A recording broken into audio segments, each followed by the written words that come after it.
Bismillahirrahmanirrahim. Assalamualaikum warahmatullahi wabarakatuh. Perkenalkan, nama saya Mbak Rosana.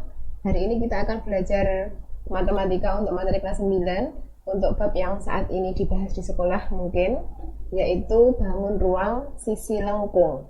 Oke. Jadi untuk bangun ruang sisi lengkung, yang pasti namanya sisi lengkung itu berarti kita akan melibatkan lingkaran. Jadi nanti untuk bahasan kita adalah bangun ruang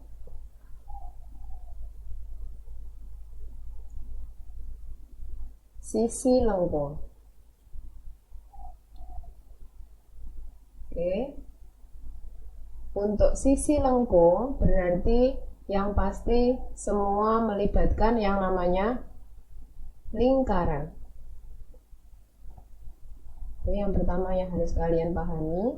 Jadi lingkaran sendiri punya yang namanya jari-jari.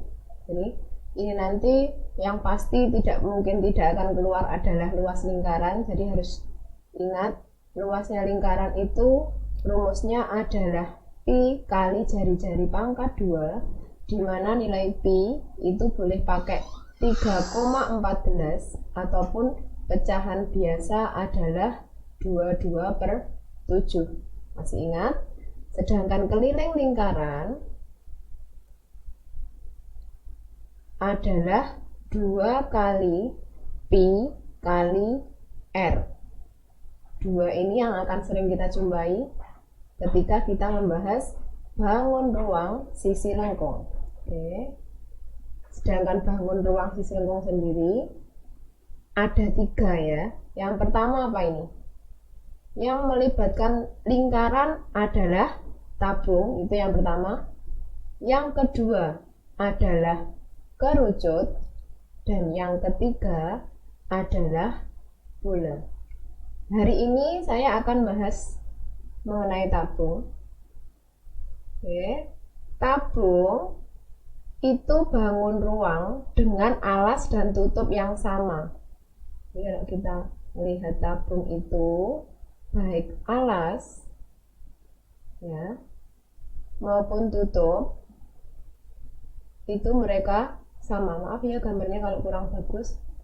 Oke, mereka ada alas lingkaran, tutupnya pun juga lingkaran, di mana ini adalah jari-jari dan ini adalah tinggi tabung.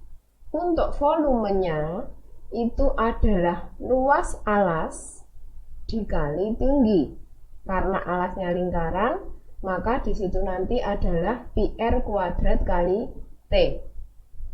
Tabung, kalau saya buka, kita lihat jaring-jaringnya, dia itu selimutnya tersusun dari persegi panjang, kemudian ada alas sebuah lingkaran, begitu juga tutupnya sebuah lingkaran. Jadi kalau kita mau mencari luas permukaannya, 2 kali luas lingkarannya ditambah luas selimut. Oke. Berarti luas permukaan tabung adalah 2 kali lingkaran, berarti 2 kali pi r kuadrat ditambah luas selimut. Selimutnya adalah keliling lingkaran, yaitu 2 pi r dikali tingginya lingkaran. Seperti ini. Mohon maaf ini agak ribet ini. Oke. Kalau kita faktorkan, maka di situ akan lebih sederhana dengan 2 pi dan r kita taruh di luar kurung, sehingga di dalam hanya akan tersisa r ditambah t. Oke, ini luas permukaan tabung. Hati-hati dengan soal, karena tabung kadang tanpa tutup ya. Jadi kalau kamu ketemu soal tabung tanpa tutup, berarti kita tidak melibatkan 2 lingkaran, melainkan hanya 1 lingkaran saja untuk alas, jadi pi r kuadrat, sedangkan selimutnya tetap, yaitu 2 pi r dikali t. Kalau ini nanti kita faktorkan juga, maka yang di luar hanya Pi sama R, yang di dalam masih ada R ditambah 2T. Seperti ini. Ini untuk tanpa tutup, yang ini adalah permukaan penuh. Oke. Sekarang kita coba satu soal ya. Untuk kali ini kita membicarakan tentang volumenya aja dulu. Ini saya punya soal gini. Sebentar. Matematika itu ketika kamu tahu satu rumus. Volume adalah luas alas kali tinggi. Maka ketika suatu saat kamu ketemu soal dengan masih membicarakan tabung dan kamu disuruh mencari tingginya tabung, maka apa? Volume dibagi luas alas. Kalau kamu suruh mencari luas alasnya, maka volume dibagi tinggi. Oke. Ini yang kadang-kadang tidak kita hafal tapi sering keluar. Oke ya. Sekarang kita coba satu soal. Soalnya seperti ini. Tabung, saya punya 2 tabung. Saya punya 2 tabung, di mana tabung 1 ini lebih luas alasnya ketimbang tabung yang kedua. Tingginya sama deh, cuma tabung 2 itu posisi alasnya lebih kecil.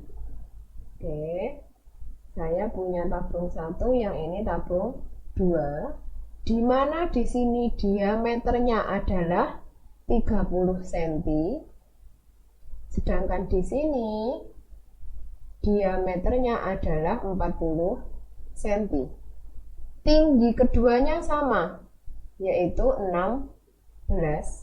Ini pun juga demikian, 16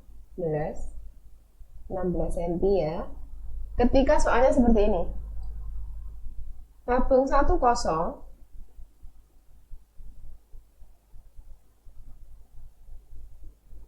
dan tabung 2 penuh berisi air.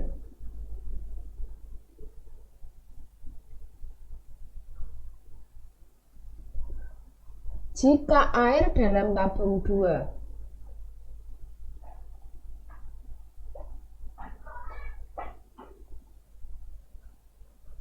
dituang ke tabung 1, berapa tinggi air pada tabung 1? Oke. Ini logikanya ketika kita menuangkan air dengan wadah yang berbeda tapi tinggi yang sama, otomatis tinggi permukaan airnya berbeda. Ini di soal ini yang diminta adalah saya disuruh menuangkan air ke dalam tabung 1 yang jari-jarinya 40 cm dan tinggi tabungnya 16. Tapi ketika ini kita kasih air dari tabung 2, otomatis dia tidak akan penuh. Lah kenapa? Soalnya tabung 2 sendiri diameternya lebih kecil ketimbang tabung 1. Nah, yang diminta ini tinggi air. Bagaimana kita menyelesaikannya? Oke. Ini kita disuruh nyari tinggi ya. Berarti tinggi air yang diminta sama dengan volume air, karena di sebelumnya saya sudah bilang bahwa nyari tinggi itu volume dibagi luas alas. Maka ini yang diminta tinggi air ya volume air dibagi luas alas. Nah, alasnya siapa? Nah, karena airnya dituang dalam tabung 1, maka luas alas ya alasnya tabung 1. Nah, volumenya air berapa? Volume air adalah volume dari tabung 2. Oke. Nanti pembaginya luas alas tabung 1. Gitu ya. Oke. Sekarang kita masukkan angka. Volume tabung 2. Tabung itu PR kuadrat T. maka yang dipakai adalah jari-jari 2, T-nya juga T2.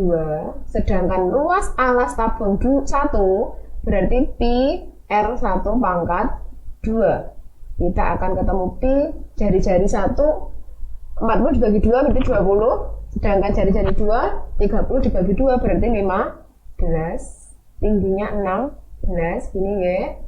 Terus yang ini pi jari-jari 1 berarti 40 kita bagi 2 karena 40 itu diameter. Oke.